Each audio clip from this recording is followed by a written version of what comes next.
बहो गरम हवा पियल करे पानी के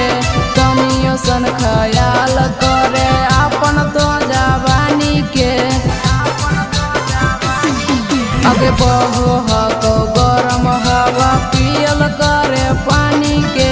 तनियो सन ख्याल करे अपन तो जवानी के गाँव घर के चौड़ा चौड़ी लगैले हौ नजरबा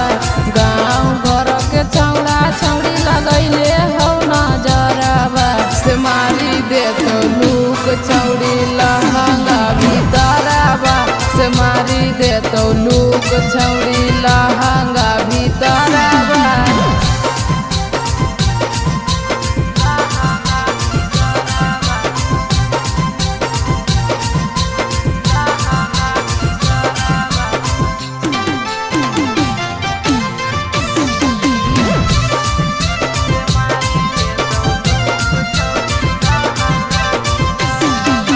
हो जैमी बीमार छौड़ी दर्द करतौ माथा गे चले ना देलाई देबौ रोसना से छाता गे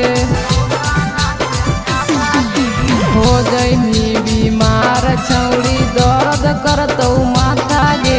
चले ना देलाई देबौ रंजनवा से छाता गे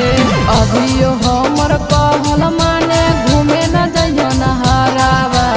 अभियो हमर कहल माने घूमे न जइयो नहरावा से मारी दे तो लूक छौड़ी लहंगा भीतरवा से मारी दे तो लूक छौड़ी लहंगा भीतरवा पछिया गे छौड़ी।